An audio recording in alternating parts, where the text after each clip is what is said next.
এখন তোমার প্রিয় মানুষটা আর আগের মতো তোমাকে সময় দিচ্ছে না, তোমাকে গুরুত্ব দেওয়াই বন্ধ করে দিয়েছে। যতটুকু সময় তোমাকে দিচ্ছে সেই সময়টায় তোমার সঙ্গে রাগারাগি করছে, ঝগড়া করছে, তোমাকে বড় ছোট কথা বলছে, বা সে তার নিজের ইচ্ছা মতো তোমার সঙ্গে কথা বলতে আসছে। যখন তার মন চাইছে তখন সে তোমাকে কল করে দিচ্ছে, তোমাকে মেসেজ করে দিচ্ছে। একরকম সে তোমাকে ছাড়া বেঁচে থাকতে শিখে গেছে। সে এটা ফিল করাচ্ছে তোমাকে যে আমার জীবনে আর তোমাকে দরকার নেই। তো এখন যদি তোমাদের রিলেশনের সিচুয়েশন এরকম, তাহলে আজকের ভিডিওটা তোমার জন্য অনেকটাই হেল্পফুল হতে চলছে। তো ভিডিওটা শেষ পর্যন্ত অবশ্যই দেখবে। তো hello friends, welcome to my new video. কিছু সময় আগে যখন সে তোমার সঙ্গে রেগুলার কথা বলতো, তোমাকে বোঝার চেষ্টা করতো, তোমাকে বোঝানোর চেষ্টা করতো, সেই সময়টা তার প্রতি তোমার ভালোবাসা, তোমার মায়া অনেকটা বেশি বেড়ে গিয়েছে, যেটার কারণেই আজকে রিলেশনের মধ্যে তোমার এই অবস্থা।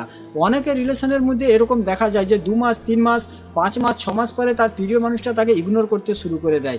অনেকের রিলেশনশিপ এরকম সিচুয়েশন থেকে আবার আগের মতো সব কিছু ঠিক হয়ে যায়, আবার অনেকের রিলেশনশিপ এরকম সিচুয়েশন থেকে ব্রেকআপ পর্যন্ত করে নিতে হয়। তো শুরুতে যখন তোমার প্রিয় মানুষটা তোমাকে ভালোবাসা দিচ্ছিল, তোমার কেয়ার করছিল, কারণ তখন তার মন চাইছিল তোমাকে ভালোবাসতে, কারণ তার মন চাইছিল তোমাকে সব কিছু দিতে, সেই জন্য সে তোমাকে সব কিছুই দিচ্ছিল। কিন্তু এখন যে সে তোমাকে সব কিছু দেওয়া বন্ধ করে দিয়েছে, এখন আর তার মন চাইছে না তোমাকে কোনো কিছু দিতে। আর যতক্ষণ না পর্যন্ত মানুষের মনের ভিতর থেকে তোমাকে কোনো কিছু দিতে না চাইবে, ততক্ষণ পর্যন্ত সেই জিনিসটা সে কিভাবে দেবে।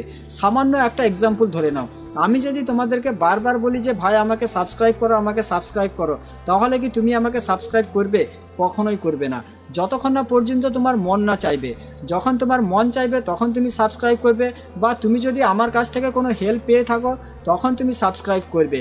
তো যেখানে তুমি একটা 1 সেকেন্ডের কাজ করার জন্য তোমার মনের বিরুদ্ধে যাচ্ছ না, সেখানে সামনের মানুষটা হয়তো তার সারা জীবনই তোমার সঙ্গে কাটাতে চায়, হয়তো সে তার ফিউচার তোমার সঙ্গে দেখতে চায়। সেখানে তার মন না চাইলে সে কিভাবে তোমাকে সময় দেবে, কিভাবে তোমাকে ভালোবাসা দেবে, কিভাবে তোমাকে সব কিছু দেবে? তো সামনের মানুষটার মন তখনই চাইবে যখন তুমি তার সামনে নিজেকে নতুনভাবে প্রেজেন্ট করতে পারবে, যখন তুমি সম্পর্কের মধ্যে তাকে নতুন নতুন এক্সপিরিয়েন্স দিতে পারবে। এর আগের একটা ভিডিওতে আমি বলেছিলাম যে সামনের মানুষটাকে সবসময় নতুন নতুন এক্সপিরিয়েন্স দেওয়ার চেষ্টা করো। ধরে নাও তুমি তার সঙ্গে কথা বলছো, তো কথা বলতে বলতে এটা তো তুমি বুঝতে পারছো যে সামনের মানুষটা তোমার কথায় বোরিং হচ্ছে বা তোমার উপরে রেগে যাচ্ছে। যখনই তুমি এরকম সিচুয়েশন দেখবে তখনই সাথে সাথে টপিক চেঞ্জ করে দাও। এরকম টপিকের উপরে আর কথা বলারই দরকার নেই। যখনই দেখছো যে সামনের মানুষটা তোমার সঙ্গে ঝগড়া করতে আসছে, তোমাকে বড় ছোট কথা বলছে, তখনই তুমি টপিক চেঞ্জ করে দাও।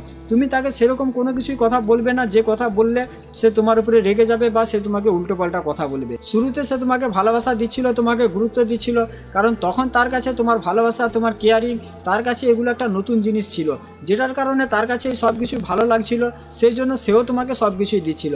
কিন্তু আস্তে আস্তে সময়ের সাথে সাথে সেইগুলো জিনিস সব পুরনো হয়ে গিয়েছে। সেই জন্য রিলেশনের মধ্যে সব সময় তোমাকে এটাই চেষ্টা করতে হবে সামনের মানুষকে নতুন এক্সপিরিয়েন্স দেওয়ার জন্য। যখন তুমি সব সময় তাকে নতুন এক্সপিরিয়েন্স দিতে থাকবে, তখন সে কখনো রিলেশনের মধ্যে বোর হবে না, কখনো তোমাকে ইগনোরও করতে পারবে না। হয়তো তুমি এটা ভাবতে পারো যে পৃথিবীতে অনেক মানুষই রয়েছে যার প্রিয় মানুষ তাকে অনেক বেশি ভালোবাসে। তো পুরো পৃথিবীর মানুষকে দেখে লাভ নেই, তুমি শুধুমাত্র তোমার নিজের মধ্যে দেখো, শুধু নিজেরটাই ভাব যে তুমি যেই মানুষটাকে ভালোবাসছো, তুমি সেই মানুষটাকে কেন ভালোবাসছো। কারণ তার মধ্যে একটাই গুণ রয়েছে, সে তোমার পিছনে দৌড়াচ্ছে না, সে তোমার সামনে চোখের জল ফেলছে না। হয়তো তুমি এটা ভাববে যে আমাকেই শুধুমাত্র ইগনোর করছে, আমাকেই আমার প্রিয় মানুষটা দুঃখ কষ্ট দিয়ে যাচ্ছে, আমার দুঃখ কষ্ট শোনার মতো পৃথিবীতে কোনো মানুষ নেই। কিন্তু এরকম মোটেও নয়। তুমি যেইগুলো জিনিস ভাবছো, আজ থেকে যদি তুমি বাকি মানুষদের কাহিনী শুনতে শুরু করে দাও, তাহলে তুমি এটা দেখবে যে ওটা তোমারও কাহিনী। সবার সঙ্গে একই রকম ঘটনাই ঘটে। যখনই আমাদের প্রিয় মানুষটা আমাদেরকে সময় দেয় না, গুরুত্ব দেয় না, আমাদের সঙ্গে উল্টোপাল্টা ব্যবহার করে, তখন আমরা তার কাছে আরও জোর করতে থাকি যে তুমি আমাকে সময় দাও, তুমি আমাকে গুরুত্ব দাও, তুমি আমার সঙ্গে ভালো করে কথা বলো। কিন্তু জোর করে কখনো কারোর কাছ থেকে ভালোবাসা, কারোর সময় কখনো পাওয়া যায় না। কারণ ভালোবাসা কোনো বাচ্চার খেলনা নয় যে তুমি জোর করলে তার কাছে চোখের জল ফেললে সেই জিনিসটা পেয়ে যাবে। সে যতক্ষণ না পর্যন্ত তার মন থেকে কোনো কিছু দিতে না চাইবে, ততক্ষণ পর্যন্ত সেই জিনিসটা সে দিতে পারবে না। আর সে মন থেকে তখনই দিতে চাইবে যখনই তুমি তাকে আলাদা আলাদাভাবে এক্সপিরিয়েন্স দেবে, নতুন নতুন তাকে এক্সপিরিয়েন্স দেবে, তখন সে দিতে চাইবে। তার সঙ্গে আলাদা আলাদাভাবে আলাদা আলাদা স্টাইলে কথা বলার চেষ্টা করো, তাকে ঝগড়া করার কোনো সুযোগই দেবে না। যখনই সে তোমাকে খারাপ কথা বলবে, উল্টোপাল্টা ব্যবহার করবে তোমার সঙ্গে, সেখানেই তুমি টপিক চেঞ্জ করে দাও, আলাদা টপিকে তার সঙ্গে কথা বলতে শুরু করে দাও। তার উপরে কোনো জোর জবরদস্তি করবে না যে তুমি আমাকে সময় দিচ্ছ না, তুমি আমাকে গুরুত্ব দিচ্ছ না। যখন তুমি রিলেশনের মধ্যে এইগুলো জিনিস কন্ট্রোল করতে পারবে, তখন তোমার প্রিয় মানুষটাও তোমাকে আস্তে আস্তে ইগনোর করা বন্ধ করবে। কিন্তু এখানে যদি তার ইচ্ছা মতো সে তোমার সঙ্গে কথা বলতে আসছে, তাহলে তার একটা মেসেজ করাতে তাকে সাথে সাথে রিপ্লাই করে দেবে না। আমরা কি করে থাকি, যখনই সামনের মানুষটা একটা মেসেজ করলো তখনই সাথে সাথে আমরা তাকে 10টা রিপ্লাই করে দিলাম।